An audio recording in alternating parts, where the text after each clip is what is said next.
Привіт, друзі! Хочете дізнатися, як легко приготувати корисний і смачний лаваш на заквасці Левіто Мадре? У цьому відео я покажу вам простий рецепт, який стане вашим улюбленим. Залишайтесь зі мною і почнемо. І так, беру закваску, яку виростив раніше, і її якраз потрібно підготувати. Вона, бачите, вже виросла, пориста і зріла. Поверхня не така гладка, а трішки зморщена. А це означає, що її потрібно підготувати. Відбираю 40 г закваски, додаю 20 г води і розмішую до однорідності. Потім додаю 40 г борошна і замішую тісто протягом кількох хвилин. Якщо ви не можете приготувати лаваш на заквасці, у мене є простий рецепт без закваски. Посилання знайдете в описі під відео. Основна різниця між цими рецептами – результат. Тісто на заквасці проходить довгу ферментацію, завдяки чому стає більш корисним. Друзі, хочу попросити вас підписатись на мій канал, по можливості залишити коментар, поставити вподобайку, також поділитися цим відео з близькими і будемо продовжувати готувати корисний хліб разом.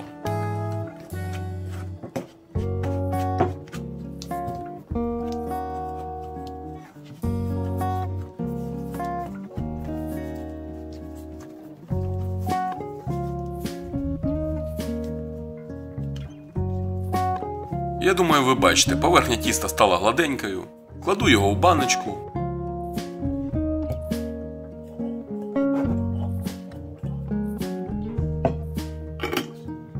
Позначаю рівень, щоб відстежувати, наскільки виросте закваска, і залишаю при кімнатній температурі на 8 годин, або до моменту, поки закваска досягне піку росту та збільшиться в об'ємі щонайменше удвічі. Як видно, закваска гарно виросла, перекладаю її у миску, де й буду замішувати тісто.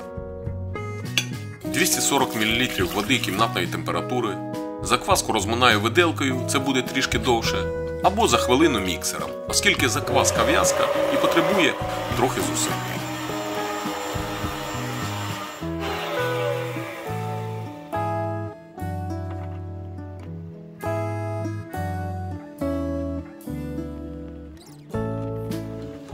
Додаю 400 г просіяного борошна і починаю замішувати тісто.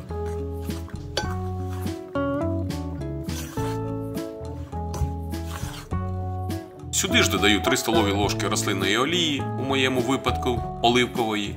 Перемішую тісто, не вимішуючи його занадто ретельно. Достатньо зібрати його до однорідності за кілька хвилин.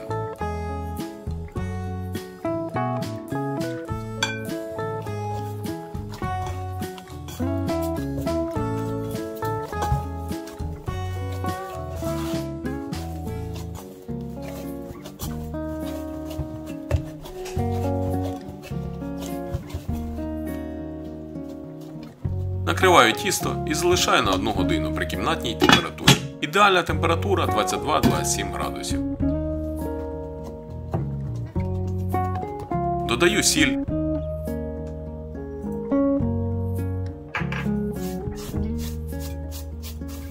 Змочую руки водою, якщо тісто липне, і складаю його всередину по колу кілька разів. Коли тісто стане пружним, зупиняюсь, накриваю і залишаю ще на 45 хвилин.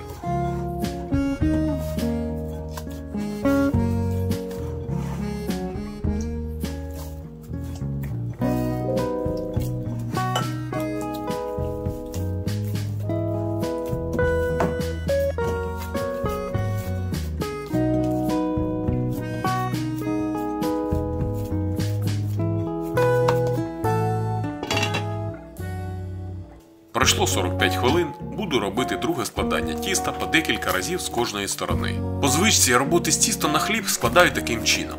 Але так як тісто на лаваш 60% вологості, то воно більш пружніше, і складати таким чином його більш тяжче. Так що вам краще і легше буде складати всередину, як минулого разу.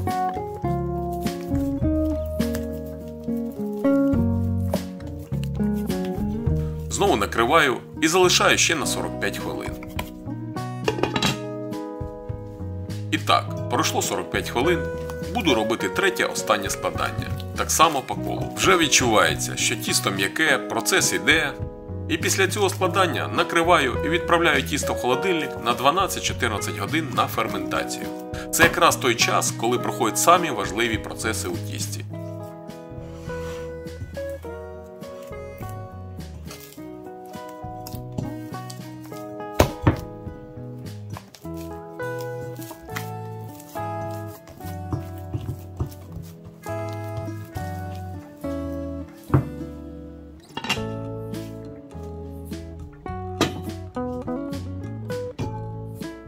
Після завершення холодної ферментації утворилися гарні пори, і тепер переходжу до випікання лаваша.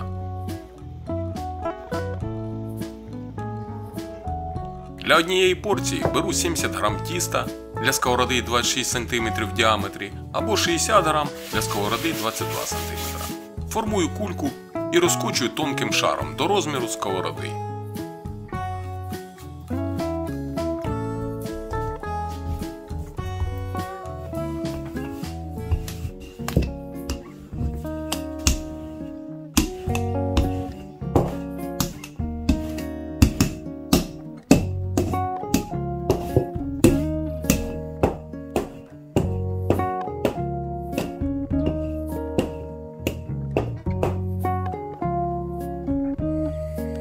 Випікаю на добре розігрітій сковороді на вогні трохи вище середнього, по 1,5-2 хвилини з кожного боку.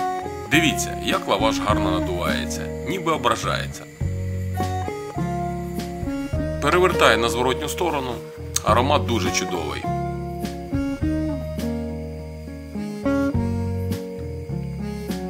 Після випікання збризкую лаваш водою, щоб він став м'якшим, і накриваю рушником.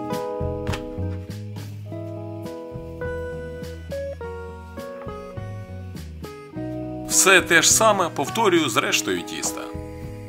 З цієї кількості тіста виходить 10 лавашів і маленька піта.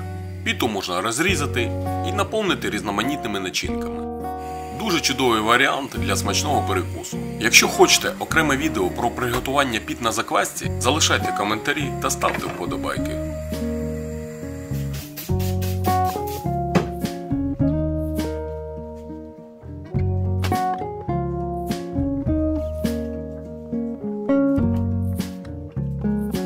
З залишку тіста розкочую маленьку піту і випікаю її так само з обох боків. Ви тільки подивіться, як вона красиво надувається.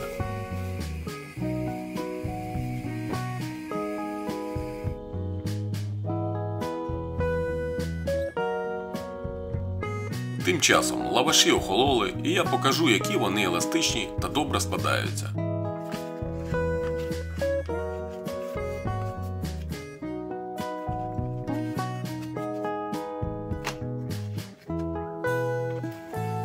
З лавашу можна приготувати безліч смачних і корисних страв.